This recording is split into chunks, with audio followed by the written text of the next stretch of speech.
Hi everybody, it's Dave from the GTR Heritage Centre. Just want to thank everybody for the great support from last week. This week, what we're going to talk about is the true costs of owning a 35 GTR. I'm going to peel the onion back and I'm going to let you know everything you need to know. Now, at the end of the video as well, we're going to be giving away a fabulous prize. It's worth £1,000 and it's going to be available, so please follow us to the end. The yearly versions quite affordable at the moment. The market's kind of bottomed out on them, but what you do have to be aware, if you're going to buy one, don't just look at the badge, have a look at the car. They can be very expensive to run, and what tends to happen is a lot of the cheaper ones on the market are really needing some care and attention. We've seen a lot of cars come in recently where people have bought them, the mid-20, early 30,000 pounders, and what a car they are for the money, but also they can come with a hefty bill. Things like the brake discs on these cars to replace front and rear. This model's got carbons on, but the early ones run steel and they do wear out. So to replace a set of brakes all the way around, you're going to be looking at £2,000 straight away. The tyres, high performance tyres that are on these versions as well. Fortunately now the tyres are quite affordable, but you're still probably looking at £1,200 to £1,400 for a decent set of tyres. As with all of the R chassis that I've mentioned in the previous videos, corrosion. Now you mightn't expect to hear that word on such a new model, but believe you me, they are corroding and some of them get pretty bad. Wheel arches, these suffer terrible with stone chips. Really got to keep an eye on those. So when you're starting to look at any of the cars, do the basics as I've explained before.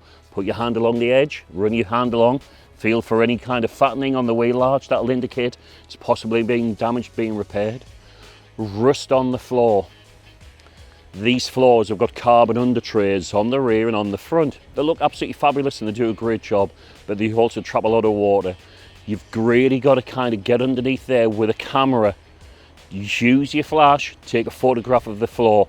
The flashlight will highlight any rust areas and it'll show up as bright ginger. It's a must do that you have to with any car like this. The centre of the floors are pretty easy, not a lot on those happen. Coming along to the front, same issue, front brakes, front tyres, must look at them. So coming to the front of the car, it's no different to the back, corrosion. Right the way across the front of the floor here, you can get loads of stone chips, and again the salt just gets into them. There's an under tray at the front which covers the subframe. The subframe's rust out really badly. Again, check the brakes, check the front tyres. Suspension components on the front. At this age of car and an early one tend to wear.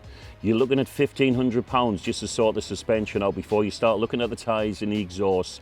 It's a big thing that you must check. And again, use the camera, go underneath and take photographs of the floor using the flash and examine them. See what you're getting. So, let's go on to the engine. The heart of the beast.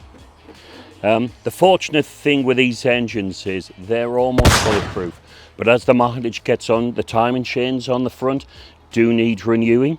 So that's one thing that you have to bear in mind. When you start the car up, if there's a definite rattle, you can guarantee the timing chains are on the way. There's a few basic tricks that you can use when you're actually examining the car for the health side of it. You need to check and see if the car's got what they call back pressure, which is wear on the engine. Two little tricks you can do. One is pull the dipstick out and see if you can feel any pressure coming from the dipstick, which is air forcing its way through.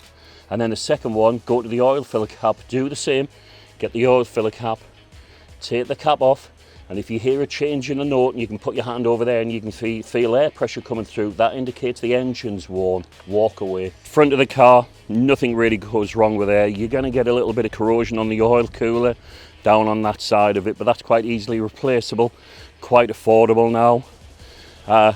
Transmission on the GTR actually sits at the back, not at the front, which gives the GTR its balanced weight.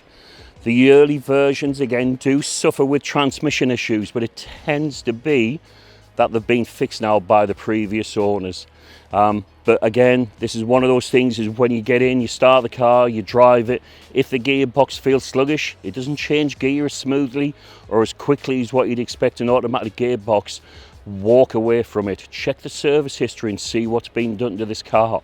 It's really important. Gearbox fix could be up to £12,000. So let's have a look at the exhaust systems. Early cars, if you look at an early one, even all the way up to 2015, the exhaust systems do tend to corrode because they're sitting right at the bottom of the car, generate a lot of heat. Same trick as the floor, use a camera. It's really difficult to see inside these cars with the under trays. Get your camera, put the flash on, take some photographs underneath, look at the pictures on the camera. If it's rusty, you'll see the ginger on it, and then you can either use that as a negotiation tool or again, look at it as a part of a build-up of the car that you're buying. It's important you take your time when you're looking to buy one. The most amazing car you can get for your money, but if you buy the wrong one, it will be a huge drain on your bank balance. So there we are. We've peeled the onion, as it were. We've talked about the good, the bad and the different of going to buy a 35 GTR and what's crucial about what you need to look at. In this episode, we're going to move on to some of the products that we've been developing in our power division. We're going to go back to the workshops and I'm going to show you that. Just before we leave this beautiful scenery, I want to tell you about a competition that we're running today, and based on last week's video, we're going to give away 5 free vehicle appraisal valuations worth in total £1,000. So please stay with us. John is in the workshops and let me talk you through some of our Heritage Power products. So I'm really going to kind of let you into a little bit of the black magic that we do here. A lot of the intercoolers that you're going to see on the market now, be them from Japan, USA, China, whatever, don't run as effectively and as efficiently as what they can do, and I'll just explain the reason why. I'll point to this intercooler here and you'll get a bit of an understanding for it. As the air charges into the intercooler, what you'll find is it's forced through either side. As the air travels in, the air meets itself in the middle because it's coming from both sides, and then travels up through these veins to the top and it's exited out. What happens here is, with your traditional intercoolers, not the aftermarket ones, the only efficiency area is the very center core where the air meets either side, and it just pushes up there. So really you're wasting all of this cooling opportunity on either side of the core. So what we've actually constructed here is an intercooler with a multi-vein air divider system. So as the air charges through, instead of it just meeting each other in the middle, we actually have a divider which is manufactured and put inside there, which also forces the air up both sides. So you get far greater cooling efficiency right the way across the entire system. One of, again, the little black magic things that you find in engine builds is the use of camshafts. Now, the actual R35 factory camshaft's still good for 1,000 brake horsepower, but what we're all about is creating energy that the owner can use when you're driving it. It's not just all about the figures, it's how it puts itself down to the ground and what it feeds back to the driver who's sitting in there holding into the steering wheel.